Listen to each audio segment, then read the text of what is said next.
Pemirsa, kita akan memasuki Habar Nang Panambayan. Kabar terbaru dari tim gugus tugas pencegahan pengendalian wan penanganan virus corona provinsi di Kalimantan Selatan. Dari 9 pasien dalam pengawasan, 4 diantaranya dinyatakan terinfeksi positif virus corona. Sehingga jumlah PDP menjadi 5 orang, yaitu 2 dari Banjarmasin, 1 dari Kabupaten Tabalong, wan 2 dari Kabupaten Banjar. Dan kondisinya saat ini masih ada.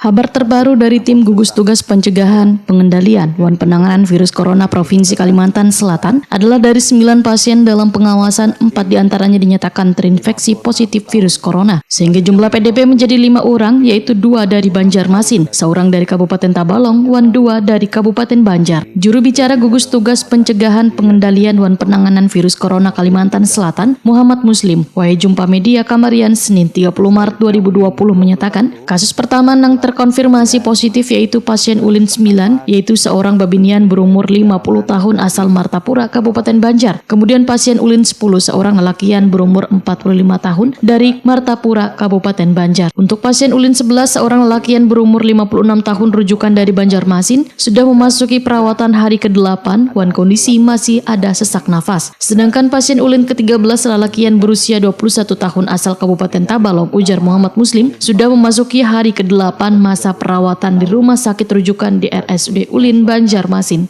Kondisinya stabil. Update terkait dengan kondisi COVID-19 di Kalimantan Selatan. Saat ini orang dalam pemantauan berjumlah 1.162 orang.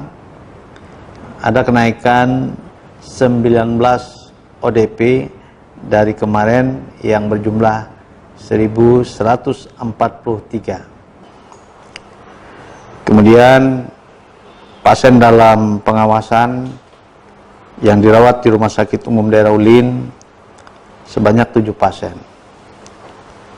Adapun yang positif hari ini terkonfirmasi bertambah 4 kasus dengan rincian Banjarmasin 3 PDP dan 2 konfirmasi positif. Kemudian Banjarbaru 2 PDP, Kabupaten Banjar 1 PDP dan 2 terkonfirmasi positif. Hulu Sungai Selatan 1 PDP dan Tabalong 1 terkonfirmasi positif. Muhammad Muslim pun berharap warga untuk terus menjaga wan meningkatkan kesehatan.